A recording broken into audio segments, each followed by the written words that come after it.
Amara stood at her kitchen counter, steam rising from the pots and pans like the breath of 15 Decembers past. Her hands moved with the grace of habit, chopping, stirring, seasoning, but her heart was far from it. For 15 years, she'd been the silent architect of every family holiday, planning the meals weeks ahead, decorating with care, setting tables no one ever noticed until the food was ready.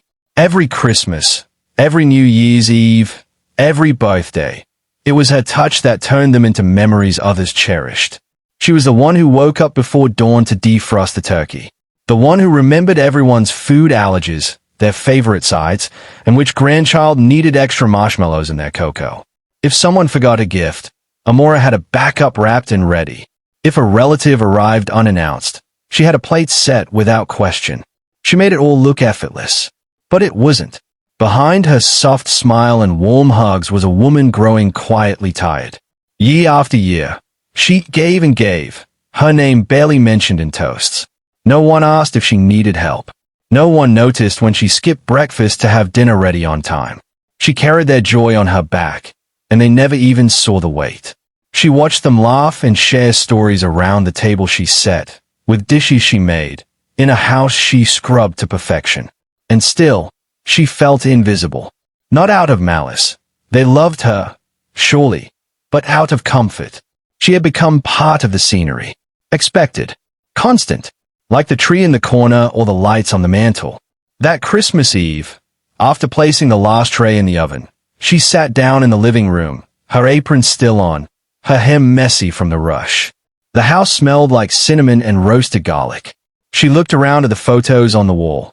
Pictures of family gatherings through the years. She was always in the background, holding something, fixing something, smiling from behind someone else's joy. A quiet ache pressed on her chest. Not resentment, but something gentler and heavier. A longing to be seen, not just needed. To be valued, not just relied upon. Amara didn't say it aloud. She didn't cry. She simply sat in her silence, wrapped in the truth she could no longer ignore. The previous Christmas had unfolded like every other before it. Bright lights, cheerful music, the buzz of voices rising with excitement as relatives spilled into Amara's home, shedding coats, balancing gifts, and calling out greetings. Children ran through the hallway, trailing bits of wrapping paper, while adults made a beeline for the kitchen, praising the smell of roasted meat and freshly baked pies. Wow, Amara, this looks amazing as always, someone said, reaching for a cookie from the still-cooling tray. Is that your cranberry sauce again? You should sell that, said another, already helping themselves. Amara smiled politely, wiping her hands on her apron as she stirred a pot on the stove. Her back ached from standing for hours, but no one noticed. Plates were piled high, wine glasses filled, laughter flowed, but Amara wasn't seated. She was still ladling soup, still checking the oven, still rushing to refill what others emptied without a second thought. As the meal progressed, conversations deepened, stories were shared, and the dining room filled with joy. But no one thought to clear a plate. No one offered to wash a single dish.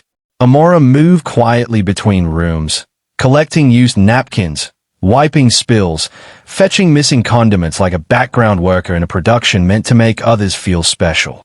Later in the evening, as Amara passed through the living room carrying a tray of fresh drinks, her younger brother leaned back with a grin and said, half laughing, "You like doing this stuff, right?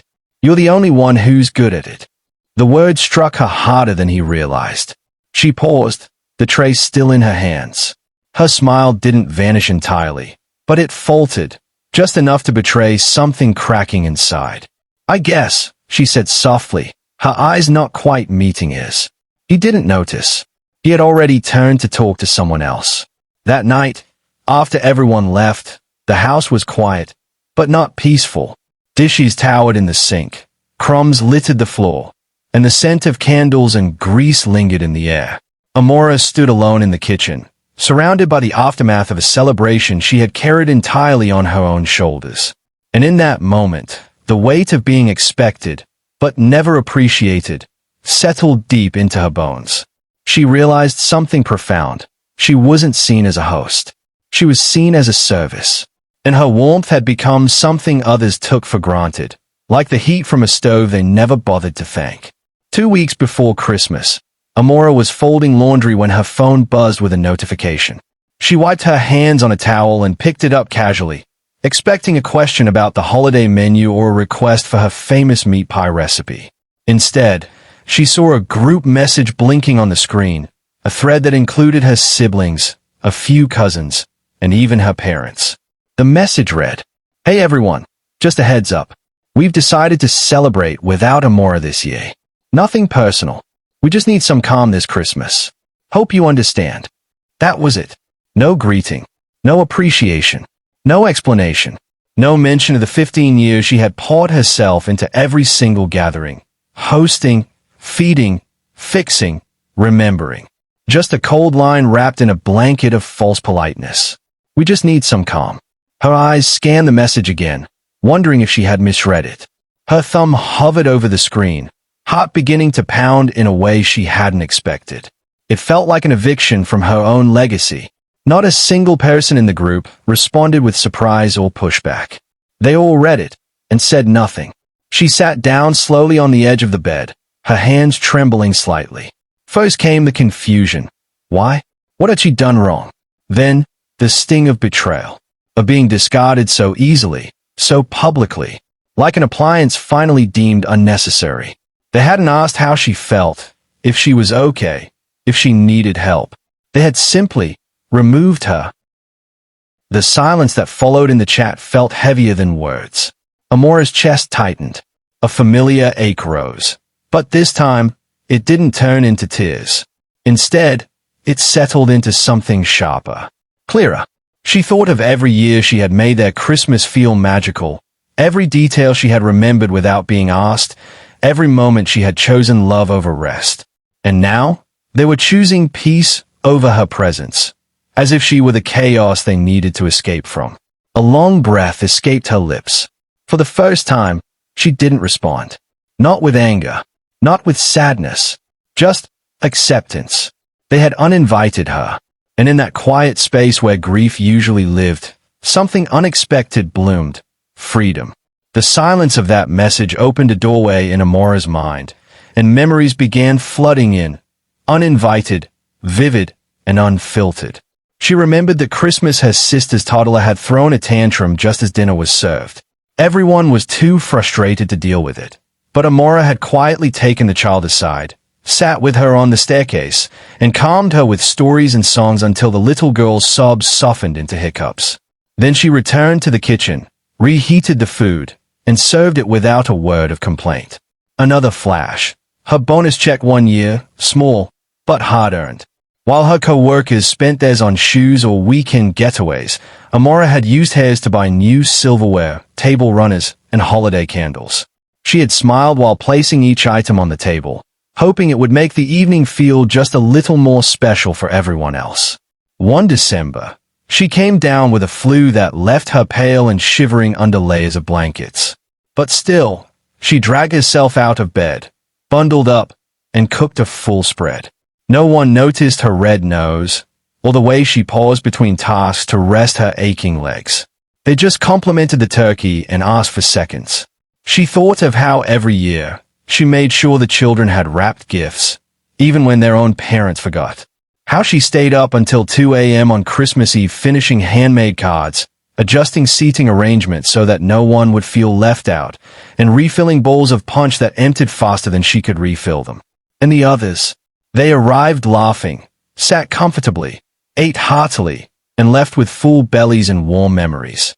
They never saw the mess left behind, never asked if she needed help, never stayed late to wipe down counters or sweep the crumbs.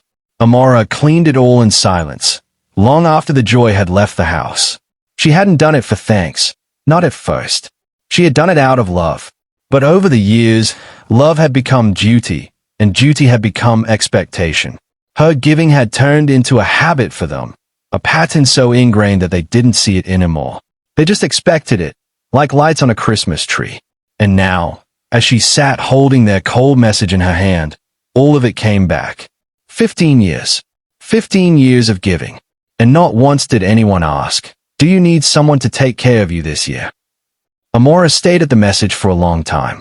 The blinking cursor on her phone screen waited, like everyone always had, for her to respond, to fill the space, to smooth things over. But this time, she felt nothing. Not anger, not grief, just a strange, hollow clarity. Her fingers hovered above the keyboard. Dozens of thoughts crossed her mind, retorts she could send, questions she could ask, memories she could throw back in their faces like cards slapped down in a final game. But none of it felt worth typing. They wouldn't understand, even if she explained. And for once, she didn't feel the need to try. She simply typed, "Enjoy it." 2 words. No punctuation. No warmth. No bitterness. Just clean, cold distance. She didn't wait for replies. She didn't check if anyone loved or liked the message. She put her phone down on the counter and exhaled, slowly. That breath felt different, like releasing something she'd been holding in for too many years. For the first time in her adult life, Amara made no holiday lists. She didn't stock up on baking ingredients or start preheating the oven a week early. She didn't search for matching napkins or craft name cards for the table. She made no calls to remind others of arrival times or coordinate who was bringing what. She didn't prepare a backup dessert just in case someone forgot theirs. She didn't prepare for them at all. There was no hidden hope, no private expectation that someone would change their mind or surprise her with an apology. She didn't imagine anyone showing up at her door with a warm hug and tearful regret. That version of the story, where someone noticed her absence in time, was a fantasy she no longer had the energy to entertain. This time, there would be no performance, no rehearsed smile, no extra plate waiting in the oven. They said they wanted calm. Let them have it. She had finally stepped away from the invisible role they had cast her in for so long, and she wasn't going back. December came quietly, like the soft hush after fresh snowfall. For the first time in over a decade, Amara wasn't rushing to finish shopping lists or dragging bags of groceries up the stairs. The dining table remained bare. The kitchen stayed clean. Her calendar, once crammed with reminders and preparations, sat empty on the wall. And yet, her spirit felt full in a way it hadn't for years. She began her mornings with long walks through the neighborhood, wrapped in a warm scarf, hands tucked in her coat pockets. She noticed things she had always rushed past before. The way the morning sun lit the tops of bare trees, the soft crunch of frost underfoot, the laughter of children sledding down nearby hills. The world felt slower, softer. She didn't miss the noise. She started reading again, sinking into stories that had waited on her shelf for years. The silence of the house, once something she feared, now felt like a gift. No one called out for her. No timers beeped from the oven. No chaos lingered in the air. There was just the quiet rustle of pages and the occasional sip of tea warming her hands. One afternoon, she signed up to volunteer at a local shelter. She helped prepare meals, not as a hostess, not as the default caretaker, but as one of many hands working alongside strangers. They said thank you. They smiled genuinely. She felt useful, but not used. It was the first time in years that giving didn't feel like being drained. In the evenings, she lit a single candle and sat by the window. No blaring TV, no forced conversations, no performative laughter. Just calm. Real, unfiltered, earned calm. As Christmas crept closer, she didn't feel left out. She felt relieved. The pressure had lifted. The obligation had vanished. In its place was something she hadn't expected to find, herself. She realized how much of her identity had been wrapped around serving others, how her worth had been measured by meals cooked, decorations arranged, problems quietly solved. Now, stripped of all that, she was still hay, still whole. There were no dishes to clean, no fake smiles to wear, no expectations to shrink beneath. And for the first time, December felt like a month for her. Not a performance, not a burden, not a task. Just peace. Real peace. The kind that didn't come at her expense. Christmas morning arrived, but something felt off from the very beginning. The house, usually buzzing with energy and delicious scents, was strangely quiet. There were no smells of roasted spices or freshly baked pastries floating through the rooms, just the sterile scent of store-bought pies still in their plastic packaging and a ham sweating in foil. The decorations were hurriedly thrown together. A lopsided tree leaned against the wall, its branches weighed down with clashing ornaments. The lights blinked unevenly, and the table was set with paper napkins and mismatched plates. Someone had forgotten the tablecloth altogether. By noon, everyone had arrived. Coats were flung over chairs, gifts stacked lazily in corners. But the usual laughter and joyful noise that filled the air each year were noticeably absent. People stood around awkwardly, waiting for someone to take charge, only to realize no one knew what came next. "What's the plan?" one cousin asked, looking around. "Who's carving the ham?" said another, puzzled. "I thought someone brought the mashed potatoes," someone else muttered. The music skipped between genres as different people fought for the speaker, each trying to set the mood but only creating more confusion. Gospel clashed with pop, then abruptly turned to silence when the playlist ran out. No one noticed. As they sat down to eat, the food was lukewarm and flavorless. Plastic containers were passed around with dry stuffing and soggy vegetables. No one went back for seconds.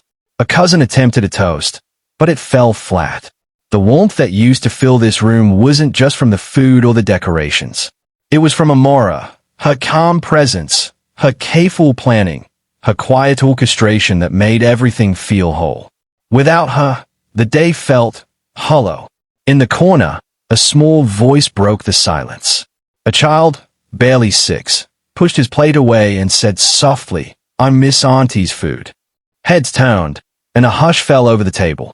No one replied, but the words lingered in the air like a truth too heavy to ignore. They had thought they needed peace. What they found instead was emptiness. And it was only then, halfway through a flavorless meal under dimmed lights, that they began to realize just how much they had lost when they pushed Amara away. The rest of the day moved slowly, dragging with a heaviness no one could quite name aloud. After the underwhelming meal, everyone drifted into separate corners of the house. The cousins scrolled through their phones. The adults picked at leftovers no one really wanted. The festive energy that once wrapped itself around the holiday was missing, like a favorite song sung off-key. Someone attempted a board game, but no one could agree on the rules. The living room, once alive with joyful chaos, felt stiff and uncomfortable. The fireplace crackled, but it brought no warmth. The silence between conversations grew longer, awkward, even resentful. One of the aunts, always dressed to the nines and never one to show emotion, sighed deeply as she looked around. "This doesn't feel like Christmas," she said softly, glancing at the bare table and the dim string lights. Another nodded. "It's like something's missing." They all knew what it was, but no one dared say her name at first. Amara hadn't just prepared food. She created moments. It was her voice that welcomed guests at the door, her playlist that gently transitioned from carols to soft jazz, her stories that made everyone laugh, her attention to detail, down to the folded napkins, the handwritten place cards, the scent of cinnamon warming the air. Every bit of the magic had been her. Now that she was gone, her absence echoed in every corner of the house. It wasn't just the food or the decor. It was the feeling she brought with her, a sense of care, of safety, of being seen. She used to put orange slices in the cider, someone murmured, holding up a bland cup. That smell always meant Christmas was starting. A cousin looked up. Remember the year she made handmade gifts for all the kids, and nobody even thanked her properly? Another said nothing, just stayed down at his plate, guilt tightening in his chest. The word from the group message, "We just need some calm," suddenly rang cruel and absurd. Amara had never been the chaos. She had been the glue. And now, they were sitting in the calm they thought they wanted, cold, bland, disconnected. What they had pushed away was not noise or mess. It was love in action. It was the heart of the holiday. Regret began to seep into their silence. And for the first time, they realized maybe it wasn't Amara who needed the family. Maybe it was the family who always needed her. Later that evening, after the guests began to trickle out and the children were tucked into guest room beds, the remaining siblings gathered quietly in the kitchen. The counters were cluttered with empty containers and half-eaten desserts, but no one had the energy to clean. The warmth that usually lingered after a family holiday had long since vanished. Lonnie leaned against the counter, arms crossed, her gaze unfocused. "This wasn't right," she said quietly, her voice carrying more weight than she intended. "We should have at least invited her," whispered Nia, stirring her lukewarm coffee without drinking it. The others stayed silent. No one needed to ask who her was. Deo finally spoke up. "We said we needed peace, but this wasn't peace." He looked around at the tired faces. It was empty. They all nodded slowly. It was the first time they admitted it out loud. "She never asked for anything," Nia added. "She just showed up every year, and we acted like it was her job." Lonnie's voice cracked. "I think we convinced ourselves she loved doing it, that we were doing her a favor by giving her a break." "A break she never asked for," Deo muttered. The room fell into silence again. Someone picked up a plate, then put it down. Someone else opened their mouth, then closed it. "I was going to text her earlier," Nia said, glancing at her phone, "just to say thanks. Or sorry. Or something." "So why didn't you?" Deo asked. She looked away. "I don't know. Pride, maybe. Guilt. What if she doesn't want to hear from us?" No one replied. They all understood. They had acted as if removing Amara was some small, harmless choice. But now, they felt the weight of it. They had turned their backs on the one person who had given without asking, loved without condition, and carried the joy of their holidays on her back. And in return, they had excluded her. Now, the question lingered heavily between them, not whether they should apologize, but whether they even deserved the chance to. Pride held their fingers still. Guilt kept them silent. And the longer they waited, the further away Amara felt. The new year arrived without fanfare. No countdown, no clinking glasses, no relative shouting across a crowded room. Just the soft ticking of the clock and Amara, curled up in her armchair, wrapped in a blanket, pen in hand, journal open on her lap. She didn't write about them. Not directly. She wrote about herself, what she had given, what she had lost, and most importantly, what she was ready to reclaim. Her words weren't bitter. They were honest. Each line felt like a stitch, slowly mending something inside her that had been torn for too long. In January, she joined a local women's group that met once a week in a small community center. The first time, she hesitated outside the door, unsure if she belonged there. But inside, she found women who had also been caretakers, fixers, pleasers. Women who were learning to value themselves not for what they did, but for who they were. She listened. She spoke. She laughed, freely, fully, and she began to heal. She stopped answering every call immediately. When someone asked her for help, she considered her own needs before saying yes. And when the answer was no, she said it gently but firmly, and without guilt. She no longer filled silences with apologies. Amara started savoring quiet things. Morning walks where the sky turned golden behind tree branches. Hot tea enjoyed slowly by the window. Cooking small meals just for herself, plated beautifully, because she deserved that kind of care too. She read more, sang along to music in the kitchen, and even dusted off the sketchbook she hadn't touched since her 20s. For so many years, she had been the background figure who made everyone else's moments shine. But now, she was giving light to her own life. She realized she had spent too long being everyone's emotional laborer, fixing conflicts, anticipating needs, making sure no one felt uncomfortable, even at her own expense. That role had consumed her, but no more. She had redrawn the lines, not out of anger, but out of self-respect. She wasn't waiting for their calls, or their apologies, or their realization. She wasn't punishing them. She was simply done betraying herself to keep the peace. This new year, Amara didn't make resolutions. She just made room for herself. It was a quiet Wednesday afternoon when Amara's phone buzzed. She had just returned from her women's group, a tote bag filled with books and fresh vegetables resting at her feet. She glanced at the screen and saw the name she hadn't expected to appear, Lonnie. Her stomach didn't twist like it once would have. She tapped the message open, slowly. "We missed you. We didn't realize how much you did for us. I'm sorry we didn't say it sooner." No emojis. No excuses. Just a few honest words. A few minutes later, her phone rang. It was Nia, the sister who'd always assumed Amara would handle everything, who had once said, "You're just better at this stuff." Her voice cracked the moment Amara answered. I wanted to say I'm sorry," Nia whispered, tears evident in her tone. "It wasn't Faye. We made it seem like you were the problem, but you weren't. We were just used to leaning on you."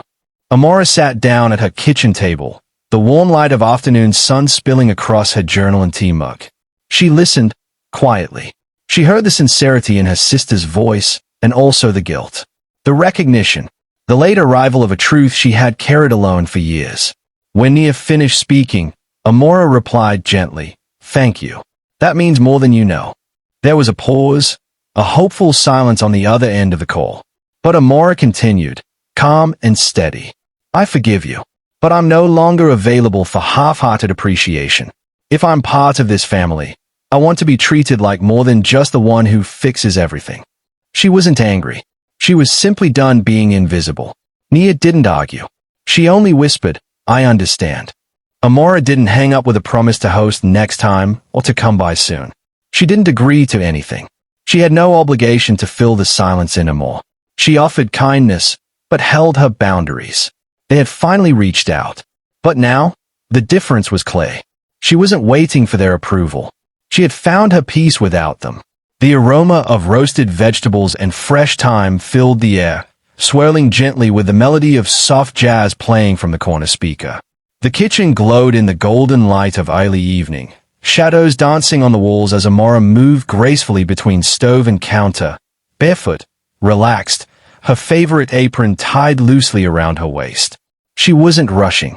There were no timers going off, no phone calls coming in, no anxious glances toward the door. Just her, the sizzle of garlic in olive oil, and a glass of red wine resting on the windowsill beside her journal. She stared with intention. Not for guests. Not for praise. Just for the joy of it. Her plate was set for one. A simple but elegant setting.